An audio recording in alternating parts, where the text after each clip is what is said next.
In 6A, Duncanville will be hungry to avenge their hard luck loss to North Shore in last year's state championship. The Panthers will be led by dual threat quarterback Quinden Jackson and running back Trysten Smith. Backed by an elite defense, look for a deep playoff run from Duncanville. Meanwhile, the Allen Eagles will be working on potential this year due to the loss of playmakers Grant Tisdale and Theo, Wease. However, with running back Celdon Manning returning, it'll give the Eagles a strong ground game while the passing game develops. The District of Doom 7-6A should be very interesting as well. DeSoto brings back former head coach Claude Mathis, and he has several playmakers like wide receiver Lawrence Arnold to make a run. And speaking of athletes, Cedar Hill has a roster full of them, led by do-it-all speedster Quinn Bright. The Longhorns are trying to redeem themselves after an upset loss at home in the postseason to Richardson Pearce. We learned a valuable lesson that you have to play every Friday night in Texas high school football. So hopefully going on, like I said, execution was a big kind of thing that we looked at this spring and in our offseason. We wanted to make sure that we magnify that. Other 6A teams to watch out for include Denton Guyer, Southlake Carroll, Rockwall, and Hebron. The Wildcats of Guyer will be led by junior quarterback Eli Stowers and running back Cadrick Cox. We expect to be playing for a title, and anything short of that is not going to be good for us. As for the Southlake Carroll Dragons, they have a pretty loaded team led by two-way star R.J. Mickens. This will be year 2 for head coach Riley Dodge at Southlake Carroll, as he hopes the experience gained from last year will help this season.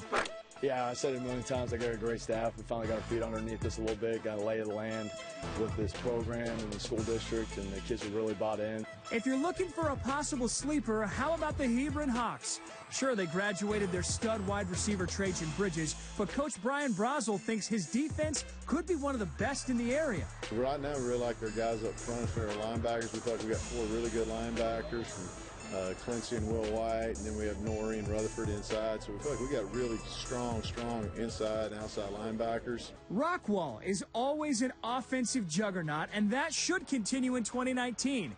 Wide receiver Jackson Smith and Jigba caught 94 passes last year and hopes to get over 100 receptions this season.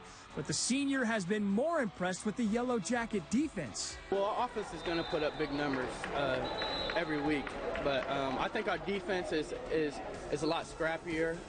We got a lot of dogs on the defensive side, so that are hungry, young guys that are hungry. So I feel like we're going to have a good year on the defensive side. In 5A, Division I could come down to familiar foes, Highland Park and Denton Ryan. For 3 consecutive seasons, the Scots have beaten Ryan in the postseason on their way to a state championship. If the Raiders hope to end that streak, it will be because of their defense and two-way studs Drew Sanders and Billy Bowman Jr. However, Highland Park is loaded again, too, with Arkansas-bound quarterback Chandler Morris back behind center and Prince Dorba and his 20 sacks terrorizing opposing quarterbacks.